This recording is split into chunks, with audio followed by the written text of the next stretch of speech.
La procrastination est un ennemi silencieux qui nous empêche d'avancer. Tu as déjà repoussé une tâche importante pour finalement te sentir coupable et stressé? Tu n'es pas seul. Dans cette vidéo, je te donne les clés pour surmonter la procrastination une fois pour toutes. À la fin, tu auras des outils concrets pour agir dès aujourd'hui et transformer ta productivité. Alors, installe-toi confortablement, prends des notes, et commençons. Partie 1. Comprendre la procrastination. La procrastination, ce n'est pas juste de la paresse. C'est un mécanisme complexe qui nous pousse à éviter les tâches importantes, même quand on sait qu'elles sont essentielles. Les causes sont multiples, la peur de l'échec ou du jugement, le perfectionnisme, le manque de clarté ou de motivation, et les distractions comme les réseaux sociaux. Notre cerveau est programmé pour chercher le plaisir immédiat, système limbique, plutôt que les bénéfices à long terme, cortex préfrontal. C'est pourquoi on préfère regarder une série plutôt que de travailler sur un projet important. Partie 2. Les stratégies pour surmonter la procrastination. Astuce 1. Décompose tes tâches. Une grosse tâche peut sembler écrasante, mais en la divisant en petites étapes, elle devient gérable. Par exemple, au lieu de te dire « je dois écrire un livre », commence par « je vais écrire 200 mots par jour ». Utilise des listes de tâches ou des applications comme Todoist ou Trello pour organiser tes sous-tâches.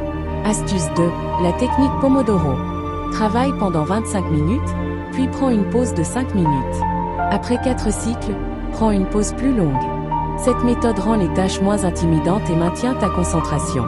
Utilise un minuteur visuel pour rester motivé et voir le temps défiler. Astuce 3. Élimine les distractions. Identifie tes distractions principales, réseaux sociaux, téléphone, bruit, etc. Désactive les notifications, utilise des applications de blocage comme Freedom ou Stay Focused, et crée un environnement de travail calme et organisé. Applique la règle des 2 minutes, si une tâche prend moins de 2 minutes, fais-la immédiatement. Astuce 4. Trouve ta why. Pourquoi cette tâche est-elle importante pour toi? Trouve ta motivation intrinsèque. Par exemple, je veux terminer ce projet pour progresser dans ma carrière. Visualise le résultat final et les bénéfices que tu en retireras. Astuce 5. Récompense-toi. Associe chaque tâche accomplie à une petite récompense. Par exemple, une pause café, un épisode de série, ou un moment de détente. Cela renforce le comportement positif et rend l'effort plus agréable. Partie 3. Les pièges à éviter. Le perfectionnisme. Accepter que fait est mieux que parfait. Commence même si les conditions ne sont pas idéales. La surcharge mentale. Évite de te fixer trop d'objectifs en même temps. Priorise les tâches les plus importantes avec la matrice d'Eisenhower, urgent vs important. Le manque de discipline. Construis des habitudes progressivement. Utilise des rappels et des routines pour rester sur la bonne voie. Partie 4. Les outils et ressources pour t'aider. Application de productivité. Utilise Trello, Notion ou Todoist pour organiser tes tâches.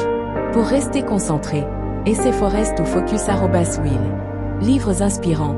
Lis Avaler le crapaud de Brian Tracy pour apprendre à prioriser les tâches difficiles, et Atomic Habits de James Clear pour découvrir comment construire des habitudes solides. Communauté et Accountability Partner. Trouve un partenaire de responsabilité pour rester motivé. Rejoins des groupes de productivité en ligne pour échanger des conseils. La procrastination n'est pas une fatalité. Avec les bonnes stratégies, tu peux reprendre le contrôle de ton temps et de ta vie. Alors, commence aujourd'hui, même avec un petit pas. Chaque effort compte, et chaque pas te rapproche de tes objectifs. Abonne-toi à la chaîne pour plus de conseils sur la productivité et le développement personnel. Like cette vidéo si tu as trouvé ces astuces utiles, et partage-la avec quelqu'un qui lutte contre la procrastination. Commente en dessous. Quelle était ta plus grande difficulté face à la procrastination?